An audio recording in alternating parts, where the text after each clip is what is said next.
As Deputy Governor of the south of Darfur, I would like to tell you that the information about hundreds of thousands of killed is untrue.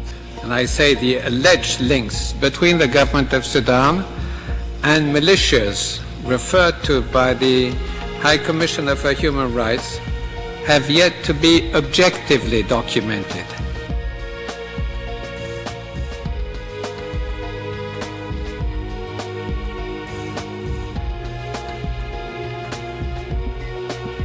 We witness a conspiracy against Sudan for political objective. Sudan alone has been more vilified by some quarters at this session in spite of all signs of goodwill expressed by it. The so-called mission failed to make an on-site visit. It is hard to believe that it has anything to do with the human rights situation in Darfur and the need of Sudan. In the name of God, the merciful, the compassionate, Mr. Chairman, positive steps taken by the government of Sudan, positive steps taken by the government of Sudan, positive steps. The report before us is seriously flawed in a manner that sheds serious shadows on its legitimacy. That the situation in Darfur is improving. We continue to hear about 200,000 people killed in Darfur. This number, this exaggerated number. A continuación, el uso de la palabra a un representante de United Nations Watch. Mr. President, the Darfur mission asks the Council to recognize what every ordinary citizen already knows, that Sudan bears responsibility for large-scale international crimes. The world now looks to this Assembly. The credibility of this Council is at stake.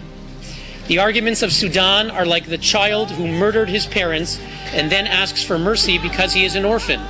It refused them entry on Darfur, connived to have its representative on the team resign, and now invokes these as grounds to disqualify the mission.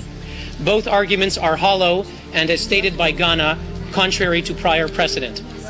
We are also deeply disappointed by comments made by the Arab League, the OIC, Algeria, Saudi Arabia, China, Cuba, and many others, challenging the legitimacy of the mission and treating its work as, quote, a non-report.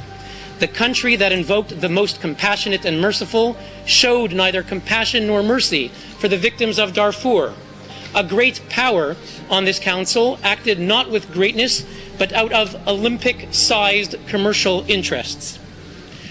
UN Watch urges these parties to recognize that the mission and its report are eminently credible and not to ignore the following facts. First, the mandate of this mission respected the principles of due process. It did not prejudge.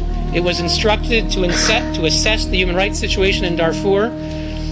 And, end quote, unlike the missions on Israel, this one did not begin backwards by starting with the verdict and then seeking facts to support it. Second, the mandate respected objectivity and non-selectivity.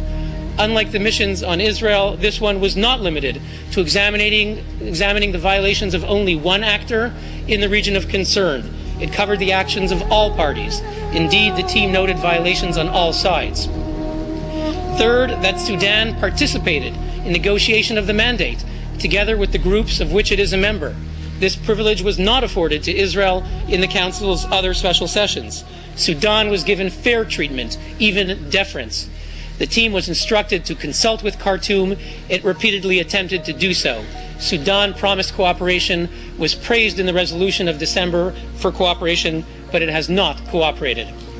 Fourth, that Sudan and its allies participated in negotiating the team's composition.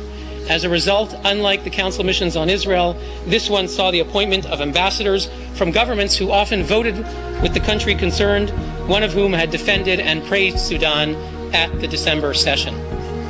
Mr. President, the government of Sudan and its supporters have no claim against this mandate or the team. It has been judged by an eminently fair proceeding, and it must respect that judgment. If this Council cannot endorse the recommendations of this report, it will cast a shadow upon the United Nations as a whole. Thank you.